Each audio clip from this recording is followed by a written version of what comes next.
C'est bizarre d'avoir des nouvelles de Charlie Foster après toutes ces années, tu ne trouves pas? Quel culot de nous demander de le rejoindre à l'aéroport pour un simple déjeuner. Son escale à Toronto nous donne ainsi l'occasion de nous revoir. Pour des raisons de commodité, tous les passagers sont priés de se présenter Tu le directement vois? à la Il suffit de chercher un homme grand, blond et séduisant. Bob Fish. Charlie Foster. Oh, ça fait combien? 14 ans? Tu te souviens de Margaret? Bien sûr, Margaret. Le temps n'a pas d'emprise sur vous et cette robe vous va toujours à merveille. Oh, merci. Je suis ravie, moi aussi, ravie de vous revoir. Allons fêter dignement nos retrouvailles. Asseyez-vous, Margaret. Et commandons du caviar pour commencer. Oh, mais Charlie, c'est beaucoup trop cher. Ne dites pas de bêtises, tout est gratuit. Alors, Bob, ça a l'air d'aller, dis-moi. Oh, je n'ai pas à me plaindre. Le Canada est un beau pays, je fais beaucoup d'affaires ici. Mais savez-vous où les dentistes peuvent devenir riches? Dans les pays arabes. Il y a des milliardaires et des caries en pagaille. Ils doivent manger trop de dates, je suppose. Vous êtes aussi dentiste? Non, c'est un métier pour un intellectuel comme Bob.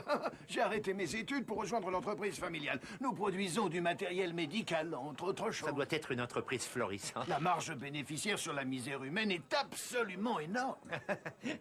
Plus sérieusement, j'aurais une affaire à te proposer. Elle ne te rendra peut-être pas millionnaire, mais elle contribuerait à soulager bien des souffrances. Ah, je suis tout oui. Je m'occupe depuis quelque temps d'un certain nombre de fondations. On envoie des prothèses auditives en Inde et des lunettes en Afrique. C'est formidable. Cette année, on espère fournir des dentiers gratuits aux nécessiteux d'Amérique centrale. Oui, il est évident qu'un sans-abri édenté cumule les handicaps. Nous allons ouvrir un centre d'appel à Montréal pour coordonner les dons d'argent et de matériel. Et c'est là que tu entres en jeu, mon petit Bob. Moi? Si tu t'associes au projet, nous avons des chances d'obtenir une subvention du gouvernement canadien. Tu es d'accord? Ah, je ne sais pas, Charlie.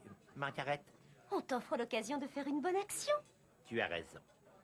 Bob, je connais une chorale d'orphelins édentés qui chantent dans les rues de San José, Los Dantos Perdidos. Quand ils interprètent Guantanamera, on n'arrive pas à comprendre une seule parole. J'accepte. Génial, Bob, génial! Dernier appel, vol 189. Je dois partir. Si je rate l'avion, ma femme risque de me tuer. Écoutez, venez passer quelques jours chez nous. Nous habitons sur la plage. Ma femme a hâte de vous connaître. Elle a aussi invité ses collègues stripteaseuses de Las Vegas. Oui, je sais, épouser une danseuse, quel cliché. Quoi qu'il en soit, vous serez hébergé dans un bungalow avec piscine. J'attends de vos nouvelles. Au revoir, Margaret. Au revoir, Charlie. Salut, Charlie. Oh, sacré Charlie. Il est incroyable. Imagine, il vit au Costa Rica avec une stripteaseuse par-dessus le marché. C'est... Oh. Tu te rends compte? Promenade sur la plage au clair de lune, soleil, palmier. Il est certain que ça fait rêver, mais... Quoi? Eh bien, tu n'as aucun scrupule à faire partie du comité afin qu'il touche une subvention? Je me fiche de l'argent, il s'agit de venir en aide à ces enfants, tu as oublié. La chorale des édentés. Certes, c'est pour une bonne cause. Exactement. Oh, regarde ça. Résident, occupant, propriétaire, comme si on n'avait pas de nom. On dit toujours qu'on ne peut pas changer le monde, Margaret. Voilà l'occasion de prouver le contraire. Oui, et de passer quelques jours avec des danseuses de Las Vegas. Margaret, tu crois réellement que je fantasme sur ce genre de fille? Excepté cher, bien sûr. Tu veux parler de la chanteuse? Merci infiniment. Non. J'espère qu'il n'est pas trop provoquant. Ici, on est obligé de garder nos sous-vêtements pour essayer un maillot de bain. C'est ridicule.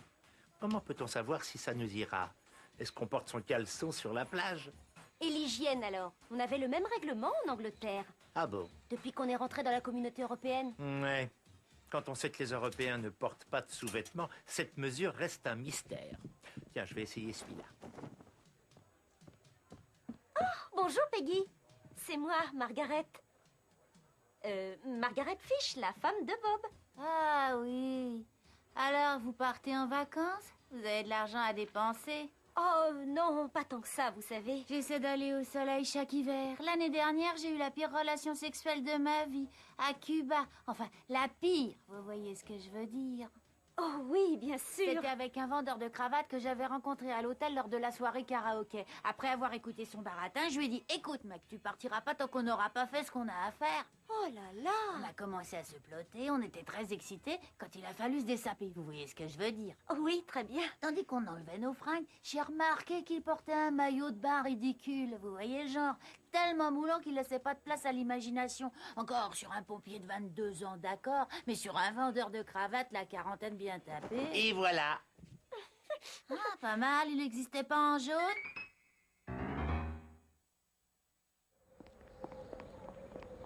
Je t'assure, je ne pourrai pas retourner au travail. Enfin, ne sois pas ridicule. Je ne serai plus capable de regarder Peggy en face. Pas depuis qu'elle m'a vu à moitié nu. J'ai du mal à te suivre. Tu comptes le porter à la plage, oui ou non? Ah non, pas par-dessus mon slip. Tu as toujours été trop pudique. Tu aurais dû plutôt acheter un caleçon de bain. Une lettre du ministère de la Justice? Quelle humiliation. Il va falloir déménager. Je ne vois pas d'autre solution. Ou bien rester au Costa Rica. D'après Charlie, les gens y connaissent un grave problème d'hygiène dentaire. Oh, le voyage risque d'être compromis. Ah bon? Pourquoi? Je suis convoquée comme jurée.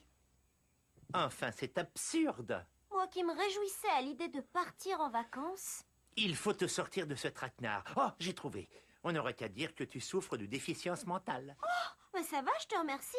D'ailleurs, je crois que tu risques la prison si tu ne t'acquittes pas de ton devoir. Allons, Margaret, je te rappelle que le système judiciaire canadien est calqué sur le modèle britannique, dont le principe repose sur la recherche de la justice, où équité et honneur sont les maîtres mots, où la parole d'un homme ne se discute pas. Oui, et quel est le rapport avec moi? Tu peux mentir comme un arracheur de dents. Ils seront assez naïfs pour te croire. À moins qu'il ne me jette en prison. Tu ne risques rien à rien, Margaret. Madame Smith, dans l'affaire du ministère public contre Madame Baldwin, vous êtes-vous forgé une opinion quant à l'innocence ou à la culpabilité de l'accusé? Je ne m'intéresse guère aux tentatrices qui abusent de la crédulité d'un homme pour obtenir ce qu'elles veulent et qui, en cas d'échec, piquent une colère monumentale. Si c'est ce que vous me demandez. Merci. Le ministère public accepte le jury, votre honneur. Et la défense? Oh, la graffeuse est complètement fichue. Ah, Et la défense? oui, d'accord. Ravi de vous connaître. Merci, madame. Vous pouvez vous retirer maintenant. Ils prennent n'importe qui. Margaret Fish à la barre, s'il vous plaît. Vous êtes-vous forgé une opinion quant à l'innocence ou à la culpabilité de l'accusé? Non, monsieur. Le ministère public accepte le jury. Nous, enfin, je veux dire, Marie et moi, à la défense, acceptons la jurée. Je demande la permission de venir à la barre, monsieur le juge. Êtes-vous avocat? Non, pas vraiment. J'exerce pourtant une profession libérale dans le milieu médical, pour être exact, qui me conduit à venir en aide au tiers-monde. Madame Fish est ma femme, et pour des raisons que je ne vous expliquerai pas maintenant, nous vous serions reconnaissants de lui assigner une affaire facile, ou tout au moins qu'il soit jugé avant vendredi, si la cour est d'accord. Mais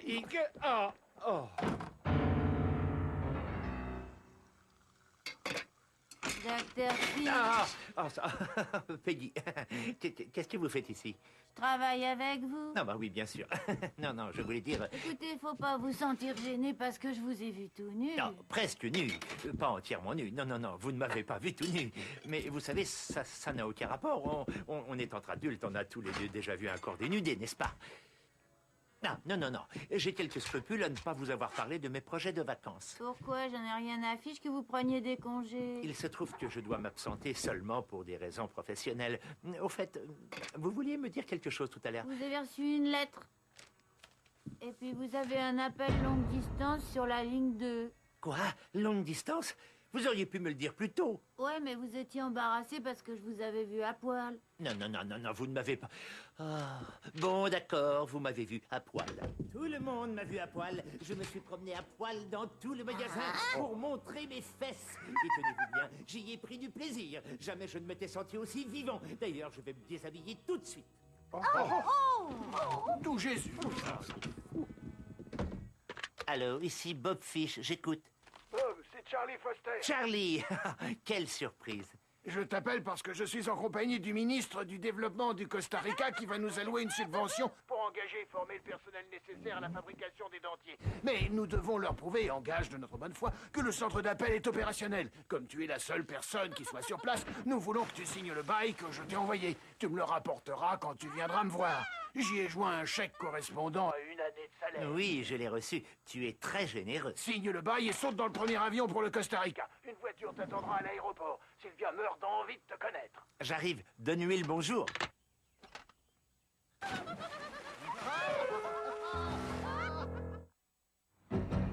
Nous apporterons la preuve que Mary Baldwin s'est rendue coupable de tentative de meurtre, de vol, de pyromanie et de conduite sans ceinture de sécurité. Nous vous prouverons que Mary Baldwin est une mégère dont le tempérament volcanique l'a poussée à commettre ces actes odieux. Nous vous démontrerons qu'elle a conduit le véhicule qui a écrasé son mari alors qu'il se tenait sur le trottoir et qu'ensuite elle a aspergé d'essence tous ses outils pour y mettre le feu. Son sécateur, sa tronçonneuse, sa ponceuse à bande vibrante, sa tondeuse à gazon, ses deux aperceuses à percussion sans fil à vitesse variable. La défense démontrera premièrement, Mary Baldwin avait attaché sa ceinture pendant cette nuit tragique. Et que, deuxièmement... D'après toi, y a-t-il une chance que le procès se termine avant notre voyage? Je te l'ai déjà dit, Bob, je n'ai pas le droit d'en parler à qui que ce soit. Allons, tu peux mettre ton mari dans la confidence. Je ne dois rien dire à personne, et encore moins à mon mari. Écoute, tu sais bien que j'ai envie d'aller au Costa Rica. Seulement, je ne peux pas la juger coupable à cause de nos projets de vacances. Mais non, bien sûr que non, mais de toute façon, elle est condamnée à l'avance. Mais qu'est-ce que tu en sais? Dans ce cas, à quoi sert un procès? Contrairement à toi et aux autres jurés, je m'efforce de garder l'esprit ouvert et de ne pas me préoccuper de ces stupides vacances. C'est là que tu te trompes, Margaret. Ce ne sont pas des vacances stupides. On ne part pas pour bronzer en lisant un bouquin qui raconte l'histoire des frères jumeaux tueurs en série et qui sera bientôt adapté au cinéma, ou pour se promener en chapeau de paille. Il s'agit d'une mission humanitaire, Margaret. Je vais accomplir une tâche importante. Aider de pauvres gens. D'ailleurs, elle est forcément coupable puisque la police l'a inculpée. Et voilà, simplement parce que c'est une femme indépendante et sexy qui refuse de se laisser dominer par un homme, elle va être automatiquement jugée coupable, c'est ça?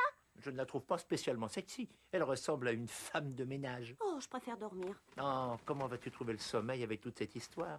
Tu n'as qu'à aller au Costa Rica sans moi. Sans toi? Oui, si tu tiens tellement à partir, eh bien va-t'en.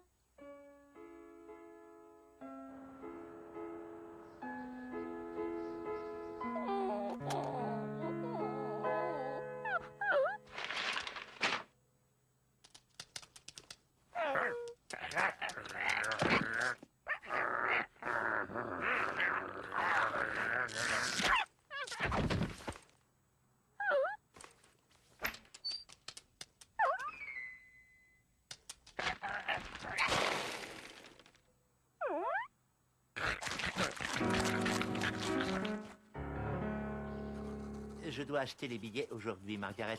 Écoute, j'ai une idée. On pourrait discuter de cette affaire calmement. Je suis sûr que ça t'aiderait à y voir plus clair. Discuter de quoi? De sa culpabilité? À moins que les autres jurés ne soient convaincus du contraire, auquel cas il vaudrait...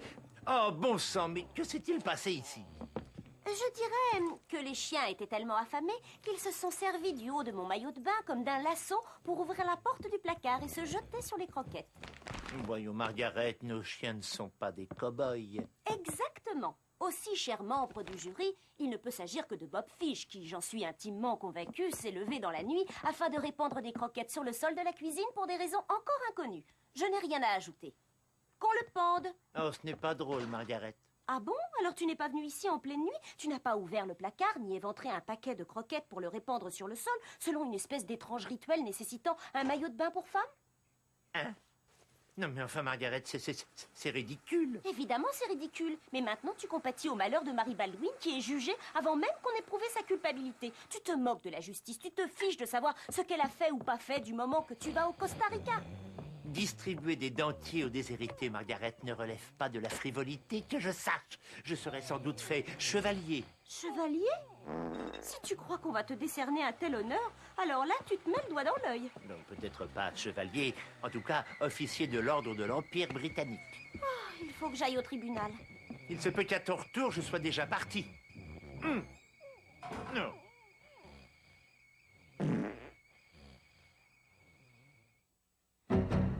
Jurez-vous devant Dieu de dire la vérité, toute la vérité et rien que la vérité. Je le jure. Marie, dites-nous ce qui s'est exactement passé la nuit où vous avez renversé votre mari et mis le feu à ses outils. Vous voulez dire prétendument renverser mon mari et le mis le feu à ses outils. Oui, vous avez raison, évidemment, prétendument. C'était un accident.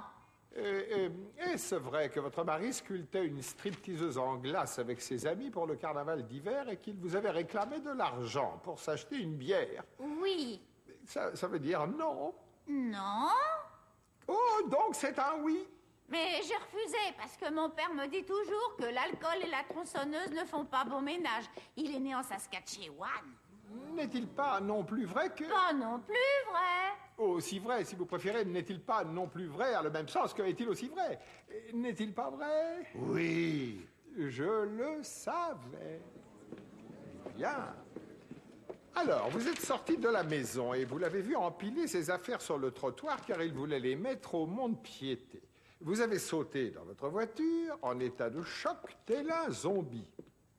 Alors, les yeux débordants de larmes, vous avez enclenché accidentellement la marche avant au lieu de la marche arrière, appuyé sur l'accélérateur et renversé votre mari qui a malheureusement laissé tomber sa cigarette près de la tronçonneuse dont le réservoir fuyait. Est-ce exact? Oui, j'étais bouleversée. Je pouvais à peine regarder. Je ne voulais pas qu'il mette ses outils en gage. Oh, il les adorait. Allons, sachez que je compatis sincèrement à votre souffrance. Merci.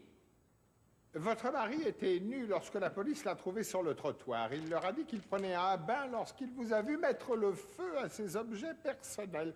Au moment où il est sorti pour vous faire revenir à la raison, vous l'avez percuté avec votre voiture. Il n'était pas dans son bain. Il posait pour la sculpture de glace que réalisaient ses amis. C'était une stripteaseuse qui devait servir de modèle, mais Frankie a toujours eu les hanches plutôt marquées. Alors j'ai cru Merci, Marie. La défense n'a plus rien à ajouter. Très bien, maître. Vous ne faites aucune objection à ce que le procureur interroge le témoin? Non, votre honneur. À présent, le jury va se retirer pour délibérer.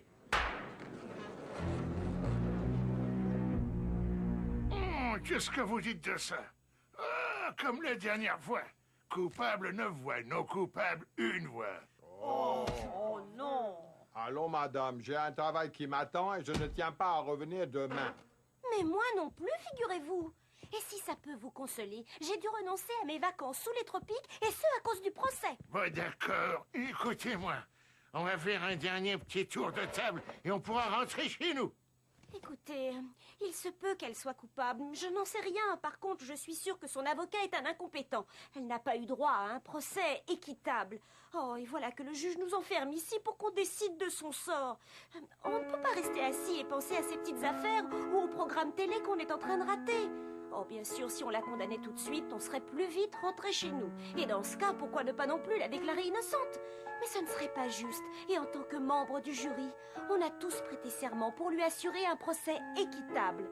Comment réagiriez-vous si c'était vous? Ou alors vous? Ou vous?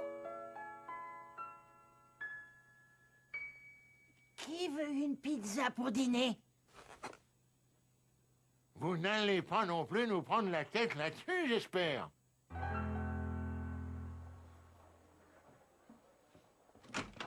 Ah, Margaret. Bob? Alors, vous avez fini de délibérer? Oh, on va procéder à un nouveau vote après dîner et je crois vraiment être en mesure de les convaincre. Écoute, j'ai bien réfléchi. Il faut que je me rende au Costa Rica. J'ai fait ta valise. L'avion décolle à 3h30, terminal 2. Dépêche-toi, je t'attendrai aussi longtemps que possible. Le vol NAL 32 a dû être retardé en raison d'une alerte. À nos vacances. Vol 350 à destination de San José, embarquement immédiat.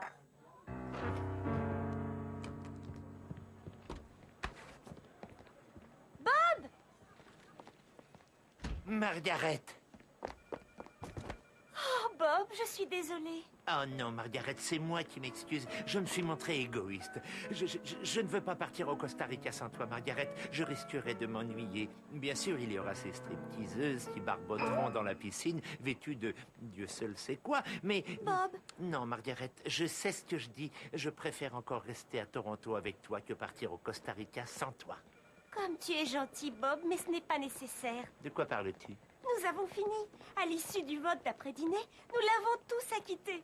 Alors je peux partir avec toi au Costa Rica? Oh, Margaret, c'est formidable. On va passer de délicieuses vacances. Dépêchons-nous, il procède déjà à l'embarquement. D'accord. Oh, si tu savais comme j'ai besoin de repos. Et tu l'as bien mérité, Margaret. Une dépêche vient d'arriver à l'instant. Marie Baldwin, accusée d'agression et récemment acquittée, a été à nouveau arrêtée par la police. Ces images tragiques prises par un vidéaste amateur nous montrent Madame Baldwin attaquant sauvagement son avocat Neil Varden juste avant de mettre le feu à ses vêtements sur les marches du palais de justice. Dès que nous en saurons davantage, nous vous tiendrons informés. Toujours au chapitre des faits divers, le célèbre homme d'affaires international Charlie Foster a été arrêté aujourd'hui après une enquête longue de 2 ans menée sur les 5 continents. Le citoyen britannique est accusé d'avoir extorqué de l'argent à plusieurs gouvernements, en fondant de fausses organisations caritatives et en vendant du matériel médical de contrebande. Les autorités costaricaines sont à présent à la recherche d'un de ses complices de nationalité britannique. Il vivait au Canada et serait actuellement en partance pour le Costa Rica.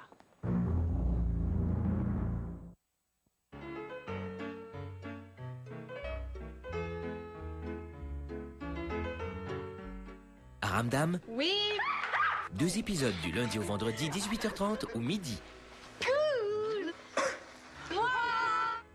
Viens pas me faire croire que t'étais pas au courant. Non. C'est guidé!